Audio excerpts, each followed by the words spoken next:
नमस्कार दोस्तों, आज की कक्षा में आपका स्वागत है। आज हम पढ़ेंगे कक्षा छठवीं की दीपकम पाठ्य पुस्तक के शूराः वयम धीराः वयम पाठ के जो प्रश्नोत्तर हैं उन्हें डिस्कस करेंगे।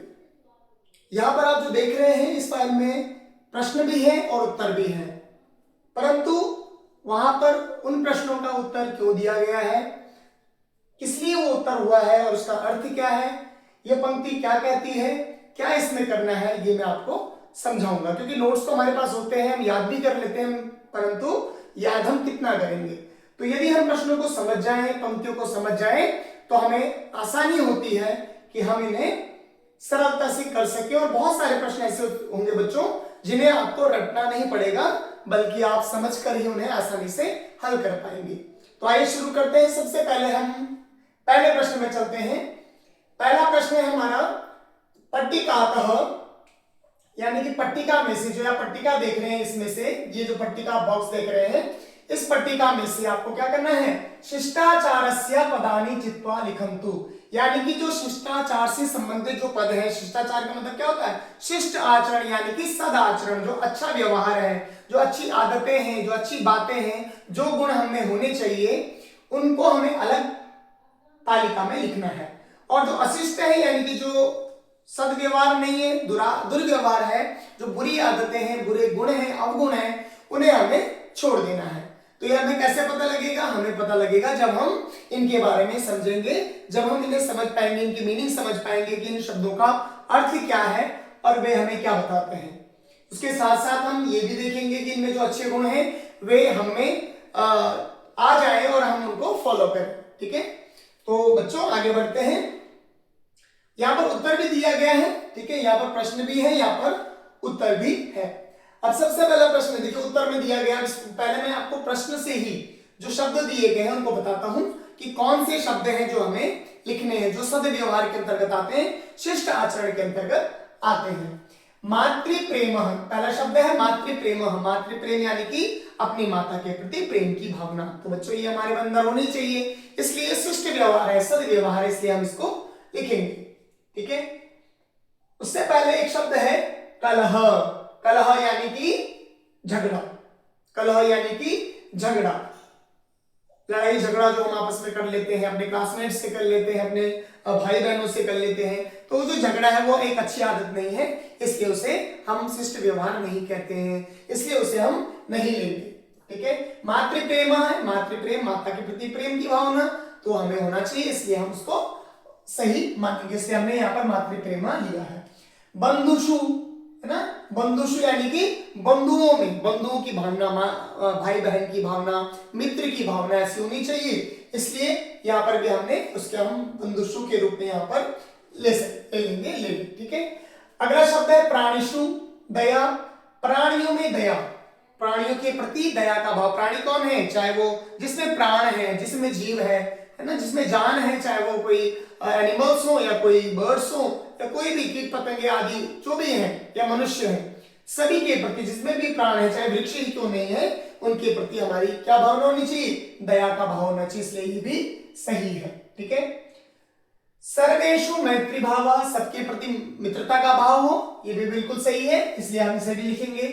भ्रातृषु भगिनीषु च स्नेह, भाई बहनों से प्रेम की भावना, भाई बहनों में प्रेम की भावना, ये भी अच्छी बात है, अपने भाई बहनों से प्रेम करना चाहिए। अहिंसा, ये भी बिल्कुल सही है, हमें अहिंसावादी होना चाहिए, यानी कि हमें दूसरों के ऊपर हिंसा नहीं करनी चाहिए, किसी को मारना नहीं चाहिए, किसी को प्रताड़ित नहीं करना चाहिए, किसी को है ना कनिष्ठ नहीं करना चाहिए, किसी को परेशान नहीं करना चाहिए, चाहे वो मेंटली हो चाहे फिजिकली हो, यानी कि चाहे वो शारीरिक रूप से हो या फिर मानसिक रूप से हो। ठीक है, गुरु वंदनम, हमें अपने गुरु की वंदना करनी चाहिए, उन्हें वंदन करना चाहिए, उन्हें उनका अभिवादन नमस्कार करना चाहिए, बिल्कुल सही है। पितृभक्ति, यानी कि अपने पिता के प्रति भक्ति भाव होना चाहिए, उनकी आज्ञा का पालन करना चाहिए, ये भी बिल्कुल सही आदत है। जिनको मैं क्रॉस कर रहा हूँ वो गलत आदतें हैं, जिन्हें मैं क्रॉस नहीं कर रहा हूँ वो सभी अच्छी आदतें, शिष्ट व्यवहार है, शिष्ट आचरण है। प्रीति ही, यानी कि प्रेम की भावना हो, बहुत अच्छी बात है, सभी से हमारी प्रेम की भावना होनी चाहिए। प्रिय वचनम, यानी कि प्रिय वचन बोलने चाहिए, है ना, अच्छी बातें, मीठे वचन, प्रिय वचन हमें बोलने चाहिए, भी सही है। हिंसा, क्या हमें हिंसा का भाव हमारे अंदर होना चाहिए, नहीं होना चाहिए, हमारे अंदर अहिंसा का भाव में हो, इसलिए हिंसा को हम क्या कर देंगे, क्रॉस कर देंगे। हिंसा नहीं चाहिए, शिष्ट व्यवहार नहीं, अशिष्ट व्यवहार है, दुराचार है। समय पालनम, बिल्कुल हमें समय का पालन करना चाहिए, तो इसलिए यह भी एक अच्छी आदत है। तो समय का पालन करना चाहिए, समय पर उठना, समय पर कार्य करना, समय पर सोना, समय पर खाना, समय पर अध्ययन करना, ये सभी हमें करना चाहिए। अतिथि सत्कार यानी कि अतिथियों का सत्कार, है ना। अतिथि सत्कार यानी जो मेहमान है, जो गेस्ट है हमारे, उनकी हॉस्पिटैलिटी करना, उनका सत्कार करना, ये भी एक बहुत अच्छी आदत है। उनका अभिवादन करना, तो इसे भी हम अपने व्यवहार में लेंगे। वृद्ध सेवा यानी कि वृद्धों की सेवा, बूढ़े या कोई भी बड़े लोग हैं उनकी सेवा, असहाय लोग हैं उनकी सेवा करनी चाहिए। ज्येष्ठेषु आदरः यानी कि जो बड़े हैं, ज्येष्ठ यानी बड़े और कनिष्ठ यानी छोटे, तो बड़ों के प्रति आदर, ज्येष्ठेषु आदर यानी सम्मान का भाव होना चाहिए, और छोटों के प्रति क्या होना चाहिए, प्रीति ही, प्रेम का भाव होना चाहिए। तो ये भी अच्छी आदत है। असूया ये नहीं होना चाहिए। असूया का मतलब होता है ईर्ष्या, जलन, जहां हम दूसरों से ईर्ष्या करते हैं, द्वेष की भावना रखते हैं कि अरे इसका अच्छा कैसे हो गया, इसको कैसे बिगाड़ा जाए, है ना, इसको कैसे बर्बाद किया जाए, कैसे बिगाड़ा जाए, वो असूया। तो असूया जो लक्षण है, जो गुण है, वो नहीं होना चाहिए।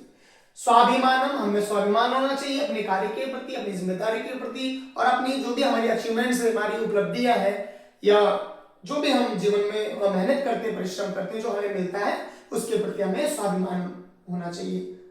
सत्य कथनम यानी कि सत्य कथन, सत्य बोलना, सत्यवादी होना, हमेशा सत्य बोलना, ये भी अच्छी आदत है। स्वच्छता यानी साफ सुथरे रहने की आदत, ठीक है, क्लीननेस होना, ये भी बहुत अच्छी आदत है। अहंकार, क्या ये होना चाहिए, नहीं होना चाहिए। स्वाभिमान होना चाहिए, परंतु अहंकार नहीं होना चाहिए। कहते हैं ना कि मैं उत्तम हूं, ये स्वाभिमान है, मैं बेस्ट हूं, ये स्वाभिमान है, लेकिन मैं ही बेस्ट हूं, मैं ही श्रेष्ठ हूं, मैं ही उत्तम हूं, ये अहंकार बन जाता है। इसलिए इसे नहीं रखना है। परस्पर द्वेष, आपस में एक दूसरे के प्रति द्वेष की भावना, एक दूसरे के प्रति दुश्मनी की भावना, कि अरे वो ऐसा है, उसका कैसे नुकसान किया जाए, कैसे उससे खराब किया जाए, ये भावना नहीं होनी चाहिए। इसलिए परस्पर द्वेष हमारे अंदर नहीं होना चाहिए। परोपकार यानी कि परोपकार की भावना, दूसरों की भलाई करने की भावना, दूसरों की मदद करने की भावना, ठीक है, ये होनी चाहिए। सत्पात्रे दानम, सत्पात्रे दानम यानी जो पात्र है, जो योग्य है, उसको दान करना चाहिए, है ना। दान का मतलब ये नहीं कि किसी को कुछ भी दो, जो दान लेने के योग्य नहीं है वो झूठ बोलकर कुछ भी ले रहा है, बल्कि जो सच्चा पात्र है, जो उसके जरूरतमंद है, हमें उसकी मदद करनी चाहिए। इसलिए सत्पात्रे दानम, ये भी एक अच्छी आदत है, शिष्ट व्यवहार है, आचरण है। प्रकृति रक्षणम, सबसे बेस्ट कि आपको क्या करना है, प्रकृति का रक्षण करना है, जितना भी नेचर है उसकी संरक्षण करना, उसका संरक्षण करना, ठीक है, उसे सेफ रखना, ये हमारी जिम्मेदारी है, ठीक है। तो ये सब जितने मैंने क्रॉस किए हैं, ये हमारे अंदर ये भाव नहीं होने चाहिए, गुण नहीं होने चाहिए। कलह, है ना, आगे आप देखेंगे तो कौन सा भाव था, हिंसा, और आगे परस्पर द्वेष, अहंकार, है ना, असूया, ये भाव हमारे अंदर नहीं होना चाहिए। इसलिए हमें इनको हटा करके जो शिष्टाचार के जो गुण है, जो पद है, वे हमने यहाँ पर लिख दिए हैं, ठीक है। तो हम आगे बढ़ते हैं। ओके, अब हम इसी प्रश्न को आगे लेकर चलते हैं प्रश्न नंबर 2 में।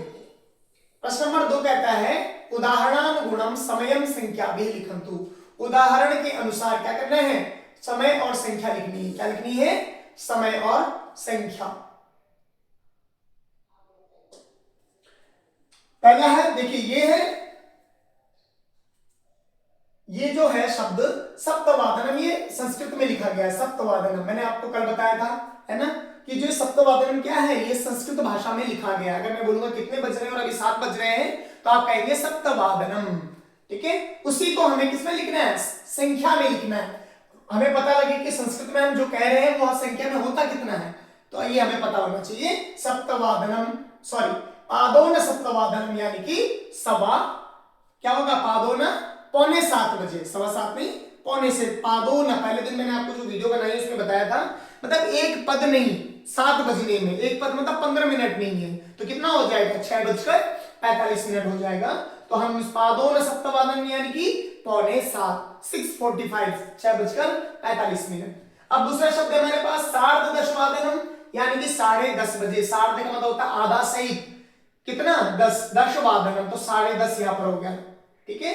दशवादनम यानी कि 10 बजे, ठीक है। सपाद षडवादनम, सपाद का मतलब सही एक पद और साथ में, तो एक पद मैंने कितने का बताया था आपको, 1 घंटे में 4 पद, 15 15 15 15, 4 पद 15 15 मिनट के, 15 into 4 60, तो एक पद हो गया 15 मिनट का, तो सपाद का मतलब सवा, षडवादनम 6:15, यहाँ पर 6:15 है ना।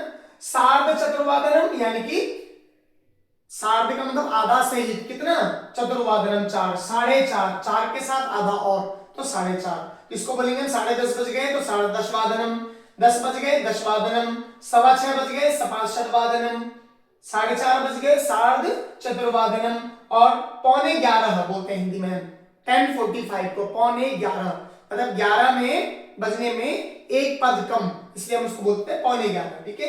तो पादोन एकादश वादनम यानी कि 25% कम हो, उसको एक पद कम बोलेंगे हम। 25% कितना हुआ 60 का, तो 15, ठीक है। इसको हम बोलेंगे पादोन एकादश वादनम। कितने बज रहे हैं, तो 10:45 हो रहे हैं, 11:15 हो रहे हैं, जिसको हम कहते हैं 10:45। तो यह दूसरा प्रश्न भी आप सभी को समझ में आ गया। आगे बढ़ते हैं हम तीसरे प्रश्न की ओर। तीसरे प्रश्न में क्या कह रहे हैं, तीसरे प्रश्न में कह रहे हैं बच्चों कि आपको क्या करना है, उदाहरणानुगुणम यानी कि उदाहरण के अनुसार समयम अक्षरे ही लिखंतु, जो हमने ये अंकों में दिया है, पहले प्रश्न में हमने शब्दों में दिया था, उसे हमें क्या करना था, अंकों में लिखना था। यहाँ पर अंकों में लिखा है, यहाँ पर शब्दों में लिखना है। पहले प्रश्न में शब्द दिया था, हमें अंक लिखना था, ठीक है।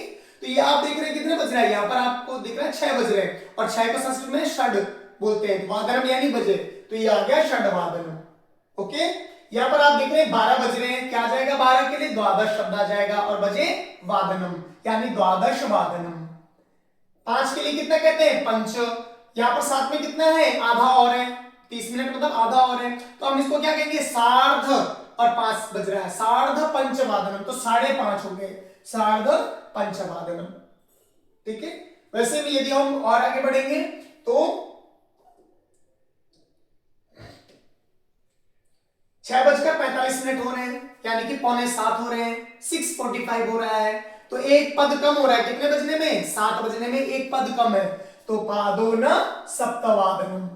वैसे ही 9:45 हो रहे हैं, यानी कि 10 बजने में एक पद कम हो रहा है, तो पादो न दशवादनम, है ना, पादो न दशवादनम, 10 बजने में एक पद कम हो रहा है, 9:45, ओके। वैसे ही 11:30 बज रहे हैं, 11 पूरे हो गए, और आधा और है साथ में, तो आधा वाला पार्ट पहले जुड़ जाएगा, सार्ध, ठीक है, और एकादश वादनम 11:30, ठीक है। समझ में आ गया आप सभी, कोई प्रश्न आ गया समझ में कि हम कैसे शब्द से अंकों में संख्या लिखेंगे, समय लिखेंगे, और अंकों से शब्द में लिखेंगे, शब्दों से अंक में लिखेंगे।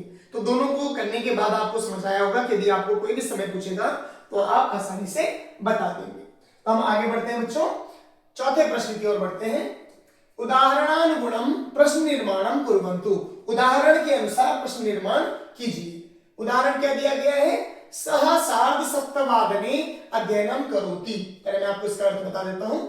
उदाहरणानुगुणम प्रश्न निर्माणम कुर्वन्तु, यानी जो ये यथा है ना, यथा का मतलब होता है जैसे, यथा का मतलब क्या होता है, जैसे।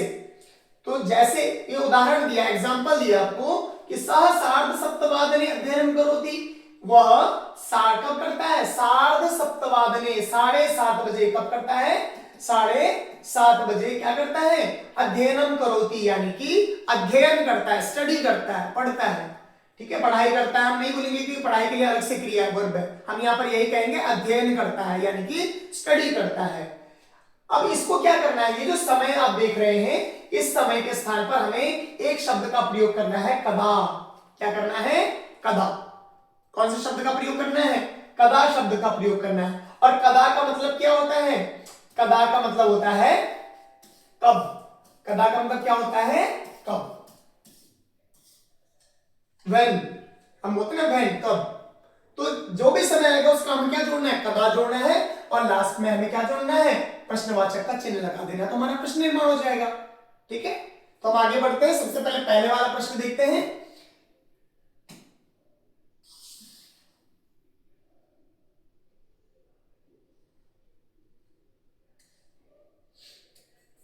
जैसे पहले वाले में देखिए, मैंने आपको क्या बताया, आपको कदा जोड़ना है, सिर्फ किसके लिए जगह पर, इसकी जगह पर। सा सपाद 9 वादने विद्यालयम गच्छति, वह 9:15 बजे विद्यालय जाती है। जाती है क्यों बोला हमने, क्योंकि यहाँ पर सा शब्द आ गया, सा स्त्रीलिंग के लिए प्रयोग होता है ना। जैसे हम शी ही शी यूज करते हैं, ही पुल्लिंग के लिए, मेल के लिए, और शी फीमेल के लिए यूज करते हैं, वैसे ही हमने यहाँ पर सा कहा। सा सपाद 9 वादने विद्यालयम गच्छति, वह 9:15 बजे विद्यालय जाती है। तो हमारा प्रश्न बन जाएगा, सा कदा विद्यालयम गच्छति, वह कब विद्यालय जाती है, वह कब विद्यालय जाती है। और लास्ट में हमने क्या लगा दिया, प्रश्नवाचक का चिन्ह लगा दिया। ठीक है, समझ में आ गया इतना सभी को। अगला वाक्य क्या है, सतीशः 12:30 वादने भोजनम करोति। जो सतीश है वह क्या करता है, 12:30 वादने यानी 12:30 बजे भोजन करता है, 12:30 वादने। इसकी जगह हमने कदा शब्द जोड़ दिया, तो सतीशा कदा भोजनम करोति, सतीश कब भोजन करता है, सतीशा 12:30 वादने भोजनम करोति। जो सतीश है वह 12:30 बजे भोजन करता है। ठीक है, अगला वाक्य, यानम 5 वादने आगच्छति। जो यान है वो 5 बजे आता है, यान यानी गाड़ी। ठीक है, गाड़ी 5 बजे आती है, तो हम बोलेंगे कि गाड़ी कब आती है, तो यानम कदा आगच्छति, यान कब आता है। तो हमारा प्रश्न बन गया। अगला वाक्य, गोपालः 6 वादने गोदोहनम करोति, यानी कि जो गोपालक है, गाय पालने वाला है, या हम उसका नाम ही समझ रहे, चाहे गोपाल है, तो गाय का दूध निकालता है, गाय का दोहन करता है ना। तो गोदोहनम कब करता है वो, 6 वादने, 6 बजे वो गोदोहन करता है। तो हमारा प्रश्न बनेगा कि गोपाल कब गोदोहन करता है ना, दूध कब निकालता है गाय का। ओके, और लास्ट में हम प्रश्नवाचक का चिन्ह लगाना नहीं भूलेंगे। माता 10 वादने कार्यालयम गच्छति, माँ 10 बजे कार्यालय जाती है, कार्यालय यानी ऑफिस। ठीक है, तो 10 बजे कार्यालय जाती है। तो हमारा प्रश्न बनेगा, माता कदा कार्यालय गच्छति, माता कब कार्यालय जाती है, कब ऑफिस जाती है। तो इस तरह हमारी ये प्रश्न निर्माण हो जाएंगे। तो इतना आप सभी को समझ में आया होगा, आप इसे दोबारा से देख सकते हैं, बाद में भी देख लीजिएगा। अगले प्रश्न की ओर बढ़ते हैं। तो यहाँ पर ये कह रहे हैं कि स्वस्य दिनचर्या, अपनी दिनचर्या सरल वाक्य ही, यानी कि सरल वाक्यों के द्वारा लिखंतु। अपनी जो आपकी दिनचर्या है, डेली रूटीन जो है आपका, उसके कुछ वाक्यों में, अपनी सरल वाक्यों में अपनी दिनचर्या को आप लिखें कि आप कैसे क्या करते हैं। इसके लिए आप क्या कर सकते हैं, जो हमने पाठ पढ़ा था ऊपर शुरू से, जहां पर खुशी और संदीप अपने बारे में बता रहे थे, उन वाक्यों का बच्चों सहारा ले सकते हैं। ठीक है, तो उनका सपोर्ट लेंगे, उनका सहारा लेंगे तो हमें आसान हो जाएगा, हमारे लिए इजी हो जाएगा। तो उत्तर है, पहला वाक्य है, आम प्रातः 5 वादने उत्तिष्ठामि, मैं सुबह सुबह कितने बजे उठता हूं, 5 बजे उठता हूं। मैं सुबह कितने बजे उठता हूं, 5 बजे उठता हूं। अहम 6 वादने उद्यानम गच्छामि, मैं 6 बजे बगीचे में जाती हूं, या बगीचे में घूमने के लिए जाती हूं ना। बगीचा यानी गार्डन यानी बगीचा, बाग बगीचा। अहम 6:30 वादने स्नानादिकम करोमि, मैं 6:30 बजे क्या करता हूं, स्नानादिकम, स्नान आदि कर लेता हूं। स्नान आदि यानी कि फ्रेश आदि होना, ब्रश आदि करना और स्नान कर लेना। ठीक है, अहम 7:15 वादने प्रातराशम करोमि, मैं 7:15 बजे प्रातराशम यानी प्रातः का नाश्ता, जिसे हम कहते हैं प्रातः का अल्पाहार, तो नाश्ता करता हूं। अहम 8 वादने विद्यालयम गच्छामि, मैं 8 बजे विद्यालय जाता हूं। इस तरह आप वाक्य निर्माण कर सकते हैं और समय अपने अनुसार बदल सकते हैं, और भी वाक्यों को आप बना सकते हैं। ठीक है बच्चों, तो आपको कई वाक्य ऐसे आप बना पाएंगे। इसके लिए आपको क्या करना है, पाठ का सहारा लेना है, जो वाक्य ऑलरेडी संदीप और खुशी ने पहले बताए हैं, उनके आधार पर आप वाक्य बना सकते हैं। अगले प्रश्न की ओर चलेंगे हम।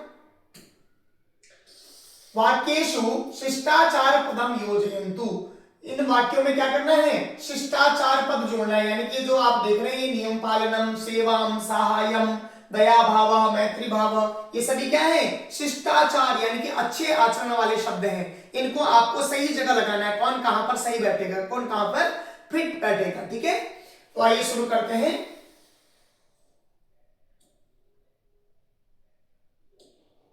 पहला है, पहले मैं आपको शब्दों का अर्थ बता देता हूं ताकि आपको आसानी होगी। नियम पालनम यानी कि नियमों का पालन करना, रूल्स फॉलो करना। ठीक है, सेवाम यानी सेवा, सहायम यानी कि हेल्प सहायता, दया भाव यानी कि दया दिखाना है, करुणा दिखाना, दया करना दूसरों पर, और मैत्री भाव यानी कि मित्रता का भाव। अब इन वाक्यों में इनका प्रयोग ऑलरेडी कर दिया गया है, मैं आपको इनका अर्थ समझा देता हूं। यहाँ पर सहायम लिखा है, यहाँ पर दया भाव आया है, यहाँ पर नियम पालनम आया है, यहाँ पर सत्कारम आया है, और यहाँ पर मैत्री भाव आया है। ठीक है, अब हम इसको पढ़ते हैं कि सा दुर्बलानां सहायम करोति, यानी कि वह क्या करती है, दुर्बलों की सहायता करती है। दुर्बल यानी कि जो कमजोर हैं, जो मजबूर हैं, उनकी सहायता करती है। सर्वेषु प्राणेषु दया भाव भवतु, सभी प्राणियों के प्रति, जिनमें भी प्राण है, जिनमें भी जीव है, चाहे वो मनुष्य हो, चाहे वो कोई भी पशु पक्षी हो, कीट पतंगे हो, वृक्ष आदि हो, जिनमें प्राण हम मानते हैं, उनमें दया भाव दिखाना ये हमारे अंदर होना चाहिए। तो दया भाव हो। सर्वे छात्राः पाठशालायाः नियम पालनम कुर्वन्तु, सभी जो छात्र हैं वो पाठशाला के यानी कि विद्यालय के नियम पालनम कुर्वन्ति यानी नियमों का पालन करते हैं, रूल्स फॉलो करते हैं, जैसे कि आप करते हैं। ठीक है, वयम सर्वे अतिथिनाम सत्कारम कुर्मः, हम सभी अतिथियों का यानी कि जो अतिथि यानी जो गेस्ट आते हैं, हमारे यहाँ मेहमान आते हैं, उनका सत्कार करते हैं, कुर्मः। ठीक है, करते हैं, तो आप भी करते होंगे। परस्परम छात्रेषु मैत्री भाव भवतु, आपस में क्या हो, छात्रों में मैत्री भाव हो। परस्पर यानी कि आपस में, छात्रेषु यानी छात्रों में मैत्री भाव भवे, मित्रता का भाव हो, है ना। जितने भी आप छात्र आपस में बैठते हैं, रहते हैं, आप सभी में मित्रता का, दोस्ती का भाव होना चाहिए, न कि ये भाव कि ये मेरा दोस्त है, ये मेरा दोस्त नहीं है, वो दुश्मन है, उससे मेरी बनती नहीं है, इस तरह का भाव नहीं होना चाहिए। सबके प्रति क्या होना चाहिए, मित्रता का भाव होना चाहिए। ठीक है, तो ये हमारे जो प्रश्नोत्तर थे बच्चों, यहीं पर समाप्त होते हैं, और इस वीडियो को हम यहीं पर समाप्त करते हैं। आप जो भी प्रश्न है, वैसे आपको नोट्स मिल जाएंगे, लेकिन इस तरह समझाकर मैं इसलिए बता रहा हूं कि आपको रटना नहीं पड़ेगा। आपको जब आपके सामने प्रश्न आएंगे तो आप आसानी से इन्हें हल कर सकते हैं। ठीक है, तो आज की वीडियो में यहीं पर समाप्त करते हैं। अगली वीडियो में हम फिर से मिलेंगे, तब तक के लिए आप सभी को नमस्कार।